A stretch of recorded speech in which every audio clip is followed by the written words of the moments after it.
কলিকালের সূর্য যখন মাথার উপরে হাসে, কাতারে কাতারে মানুষ তখন ধর্মস্থলেই আসে।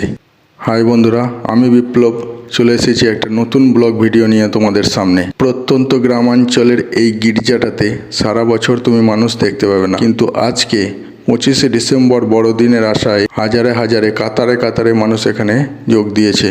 তুমি বিরিয়ানি হও বা প্রসাদী লুচি, 25শে ডিসেম্বরের কেক যদি তোমাকে হাতছানি দিয়ে না ডাকে বস, তাহলে তুমি বাঙালি নও। প্রতিদিনের চেনা শুনশান জায়গাগুলো দেখো কেমন করে ফুচকা আর দোকানপাট দিয়ে ভর্তি হয়ে গেছে। আমি যে মনে প্রাণে একজন বাঙালি তারই প্রমাণ দিতে আমি চলে এলাম গির্জা পরিদর্শন করতে। বিকেলের মনোরম পরিবেশে গির্জাটা নতুন করে যেন সেজে উঠেছে আজ। এখানে যীশু খ্রিস্টের জন্মবৃত্তান্ত ফুটিয়ে তোলার চেষ্টা হয়েছে। তুমি চাইলে দেখতেও পারো, চাইলে স্কিপ করে যেতেও পারো। এখানে অল্প কিছুক্ষণ থাকার পরে আমরা চলে গেলাম সোজা মেন হলে। এটা প্রেয়ার হল।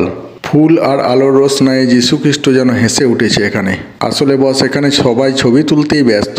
যিশুকে আর কয়জন দেখছে বলো? অবাক দৃষ্টিতে তিনি চেয়েছে হয়তো এই আগন্তুকদের দিকে, হাসছেন মনে মনে। হাজার ভিড়ের মাঝে তুমি হারিয়ে ফেলেছ খেই, তাহলে চলে যাও গির্জার পিছনে। সেখানে নিজেকে প্রকৃতির মাঝে তো খুঁজে পাবেই। প্রকৃতির এই মনোরম পরিবেশের মাঝে শিশুদের জন্য একটা খেলার মাঠের ব্যবস্থা করা হয়েছিল হয়তো। এটা একটা ক্ষুদ্র প্রচেষ্টা হলেও সেটা কিন্তু খুবই অসাধারণ লেগেছে আমার।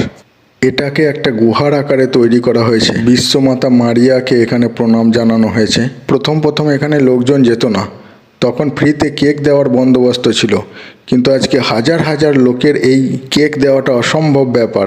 তাই ওরা হয়তো কেক দেওয়ার বন্দোবস্তটা আপাতত স্থগিত করে রেখেছে। আমারও প্রণাম নেবেন বিশ্বমাতা।